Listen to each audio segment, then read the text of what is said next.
In a quiet little town tucked away in the wide plains of Texas, there lived a man named Jake. His life was simple, almost too simple for the bustling world around him. Jake wasn't rich, and neither was he well known. He worked long hours in his small dusty garage, surrounded by rusty tools and the smell of oil. The floor was cracked concrete, the roof leaked when it rained, and the paint on the signboard had faded so badly that only the locals remembered it, said Jake's Auto Repair. Yet Jake had one thing no money could buy: heart. His kindness was known by neighbors who often said, "Jake may not have much, but he gives all he has." Every day, he fixed old cars for struggling families, sometimes charging only a smile. To him, work wasn't just survival, it was his way of giving back to a community that had very little itself. One hot summer afternoon, Jake was wiping grease off his hands when he heard the hum of an expensive engine rolling down the road. It wasn't the type of car his town usually saw. A shiny black luxury car pulled into his garage, its polished exterior gleaming in the sunlight. The door opened, and a woman stepped out in a tailored suit with sharp heels tapping the ground. Her presence alone spoke of wealth and power. But what caught Jake's eye wasn't the woman, it was the little girl in the passenger seat. The girl had golden brown hair and bright eyes, but they were shadowed by sadness. She sat quietly in a wheelchair, her small hands clutching the armrests, as if afraid to move. Jake's heart sank at the sight. He instinctively approached, giving the woman a polite nod. "Afternoon, ma'am, what brings you here?" His voice carried warmth, though he already sensed this wasn't about a broken car.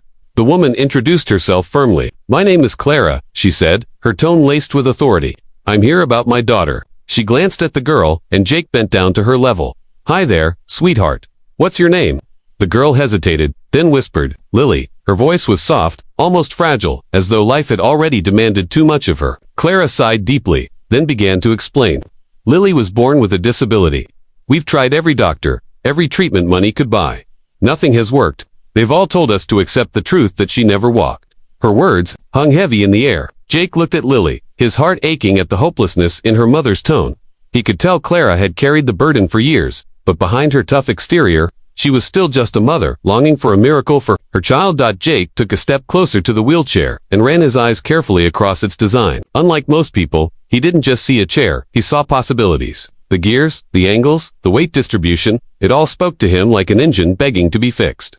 With a faint smile tugging at his lips, he said, "Maybe I can help." Clara's brows shot up in disbelief. She had met surgeons, specialists, and scientists, and none of them had been able to change her daughter's condition. Now, here was a poor mechanic from a forgotten town, claiming he could do something the world's best minds had failed at.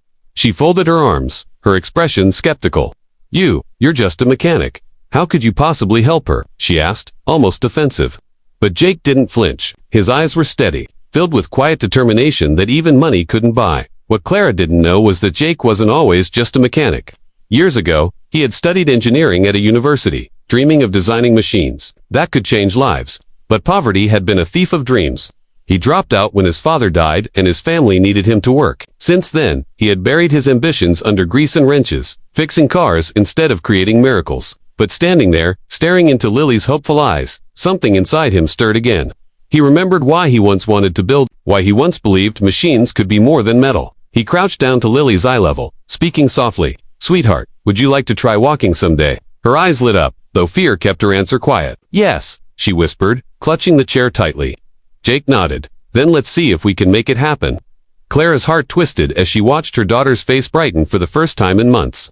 A part of her wanted to snatch that hope away, afraid it would break Lily if this man failed. But another part, buried beneath layers of doubt, wanted to believe.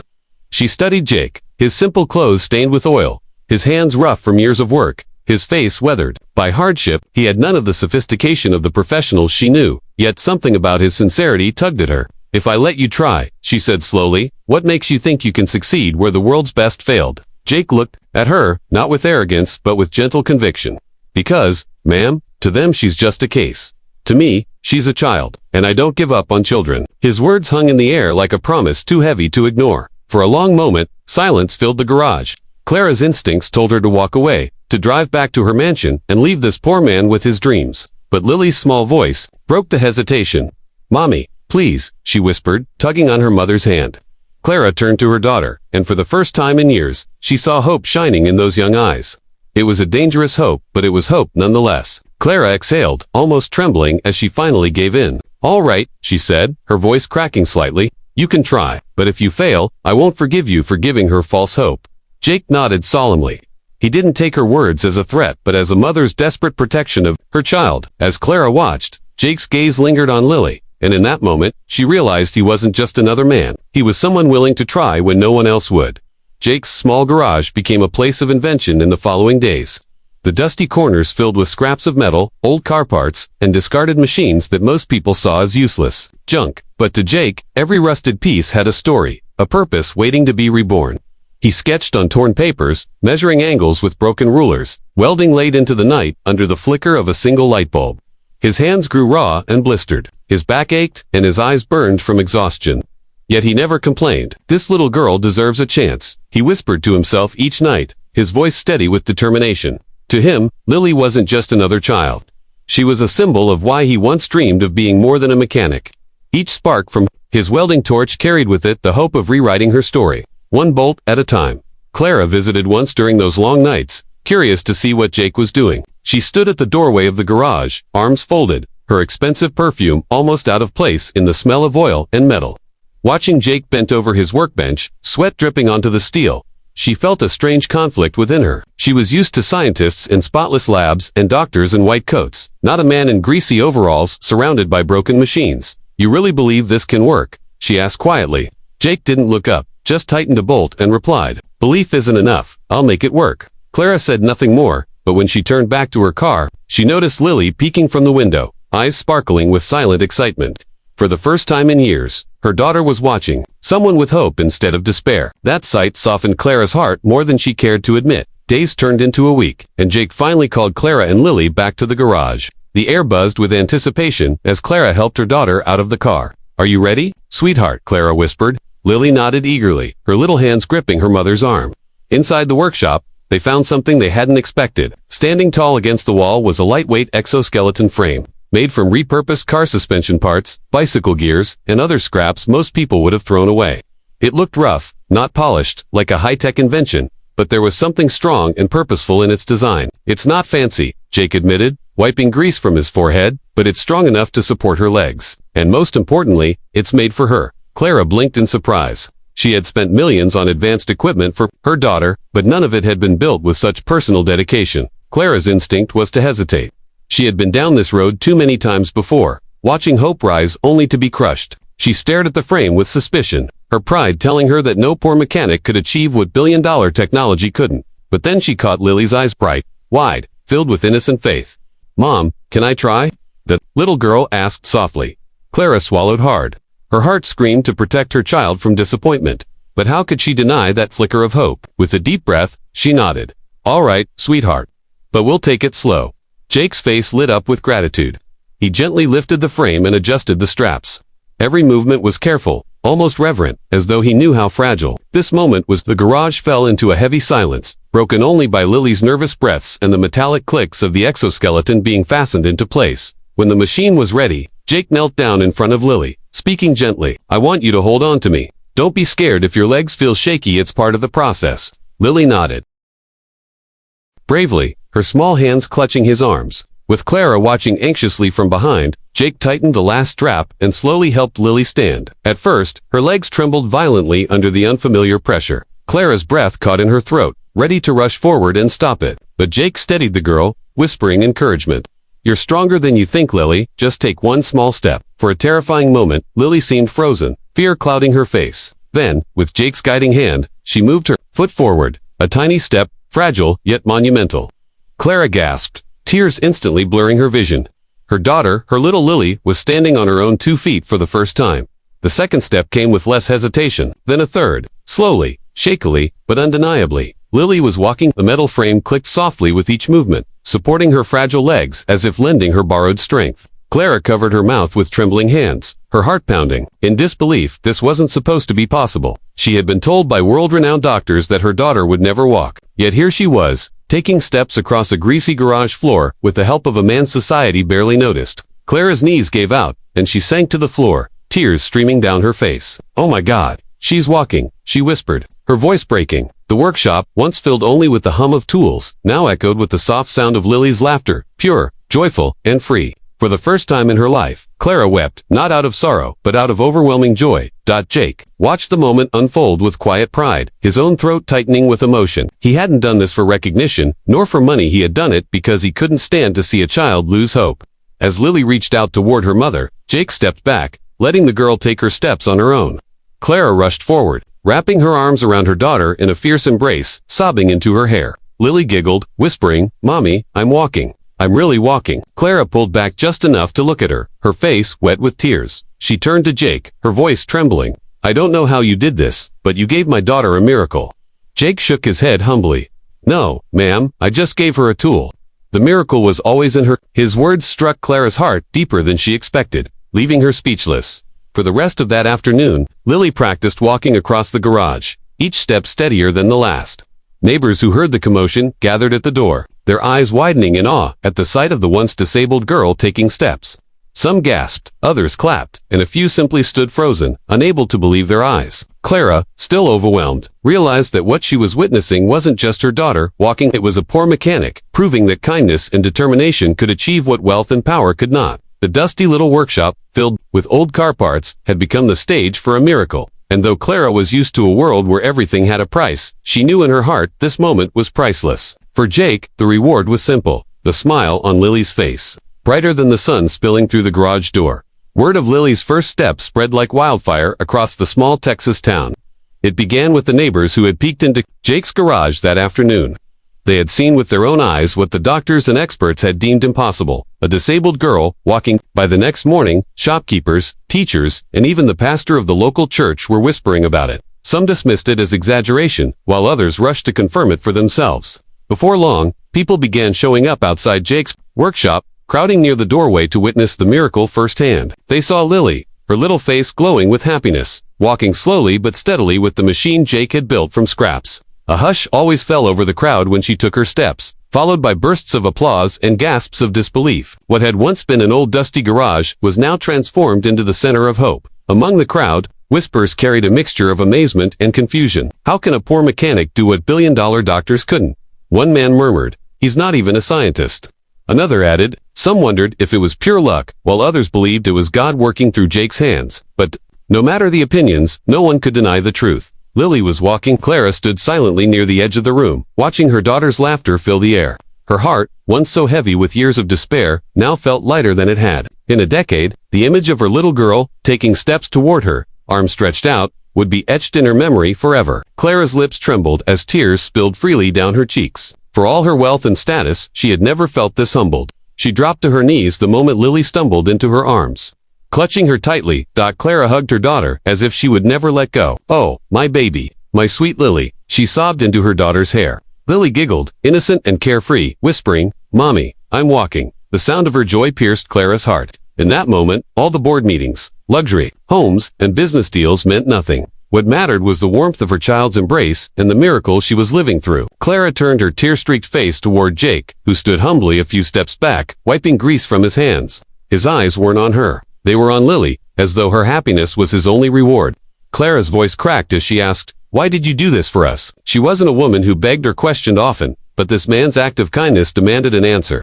Jake met her gaze, his expression calm yet deeply sincere. His reply would silence the entire room.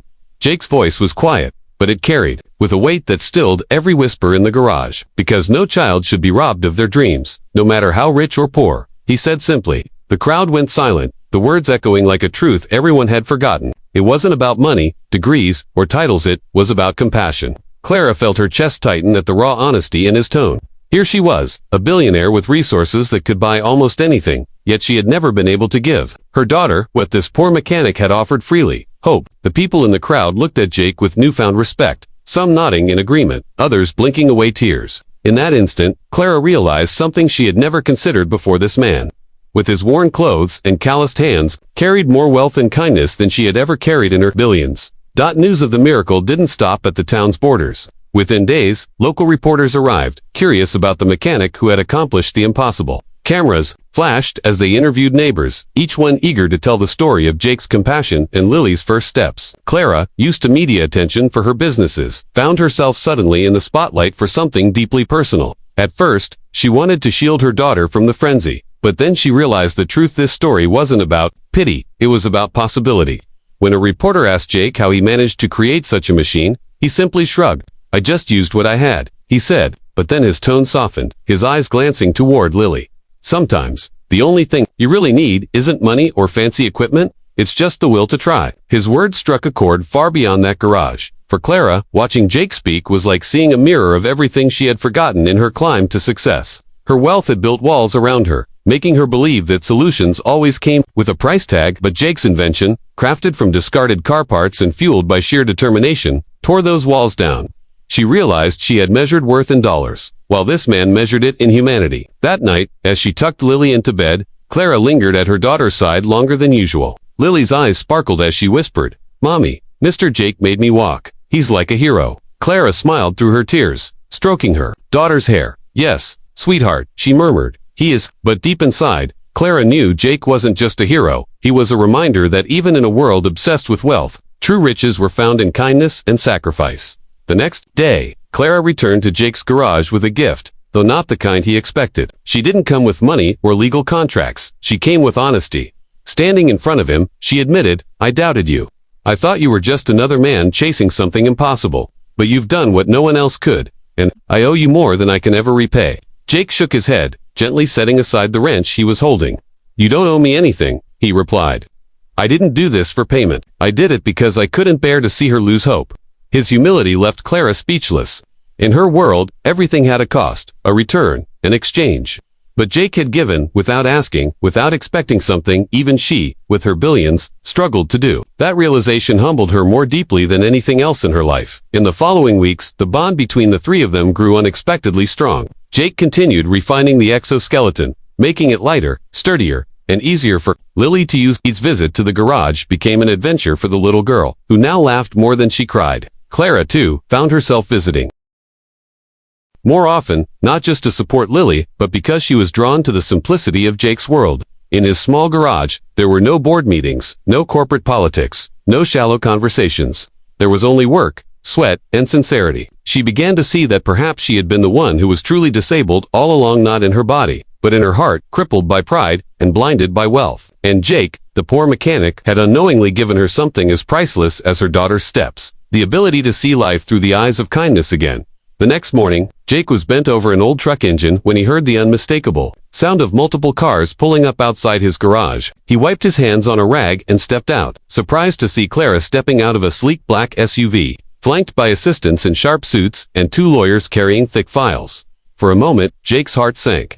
He feared she had come to take back Lily's machine, to tell him his work was too dangerous, or to shut him down under some legal technicality. After all, he was just a poor mechanic, and she was a billionaire, used to controlling every situation. But Clara's face wasn't stern, it was glowing with determination. She walked up to him and handed him a folder. "Jake," she said softly, "from today, this garage is no longer just yours. It's the headquarters for something bigger." Jake frowned in confusion, flipping through the documents. Inside were official papers, stamped and notarized, outlining the creation of a charitable foundation. His name was listed not as an employee, but as the founder and director. Clara smiled at his stunned expression. "This isn't just a garage anymore. I want you to lead a foundation that builds machines like the one you made for Lily. For children all over America who've been told they'll never walk. Your gift shouldn't stop here." Jake's hands trembled as he held the papers. He had never seen his name printed on anything so official, so powerful. For years, his identity had been just a mechanic. Now Clara was giving him the chance to become something more, a builder of miracles. Tears welled up in his eyes as he struggled to find words. I don't know what to say," he stammered, his voice cracking with emotion. Clara stepped closer, her voice softening. "Say yes, Jake. You gave my daughter legs to walk on. Now let me give you wings to fly." She wasn't speaking as a billionaire now, but as a mother who had seen the impossible become possible. Jake felt the weight of her words sink deep into his heart. He thought of all the children who, like Lily, had been trapped by circumstances beyond their control. He thought of the parents who had cried the same tears Clara once did, feeling hopeless in the face of endless medical bills and failed treatments. For the first time, he realized his invention wasn't just for one little girl, it was a doorway to hope for thousands. He blinked away tears and nodded firmly. "All right," he whispered, his voice steady despite the emotions flooding him. "Let's do it." The crowd of onlookers, who had gathered after hearing the commotion, erupted into cheers. Lily, who had been watching quietly from her wheelchair, suddenly hopped forward with the support of her exoskeleton. She wrapped her tiny arms around Jake, hugging him tightly.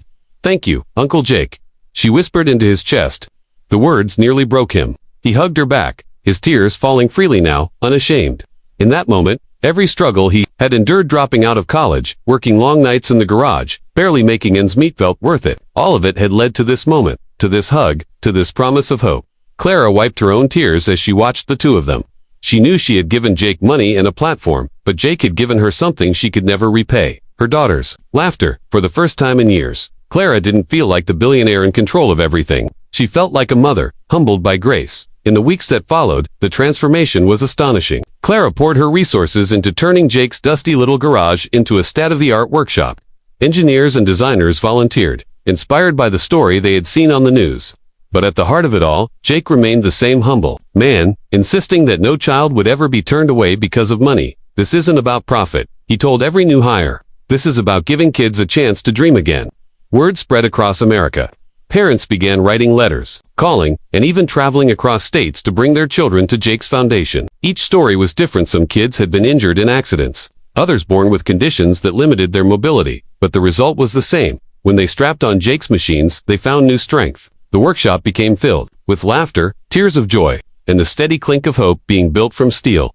Reporters returned, not just local but national, eager to cover what was being called the Miracle Garage. Jake hated the spotlight, but he endured it because he knew each interview meant more awareness. More children reached. Clara stood by his side, no longer just the billionaire benefactor, but his partner in the mission. She used her influence to open doors that Jake couldn't, while Jake's authenticity kept the foundation rooted in compassion rather than business. Together, they formed an unlikely but powerful team.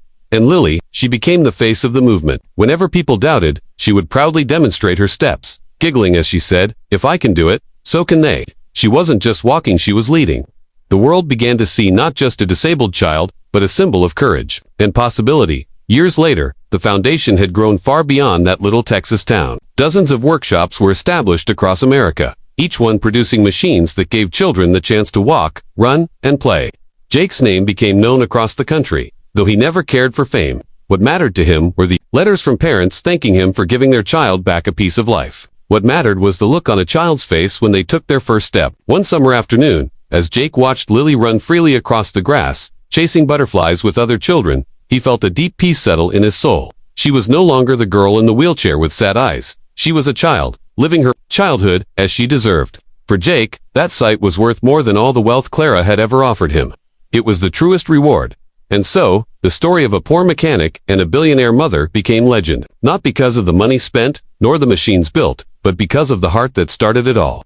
A man who had nothing gave everything he had, and in doing so, changed lives across the nation. Clara often told reporters, "I thought I was the one rescuing him with money, but the truth is, he rescued me from my pride, my blindness, and my belief that money could buy everything." Jake, when asked about his journey, always gave the same simple answer: "I just wanted one little girl to walk. The rest was God's plan." In the end, the dusty garage that once echoed with the clang of old engines became a beacon of miracles. And through it all, Jake carried only one memory closest to his heart: Lily's laughter ringing through the sunlight, free and unbroken.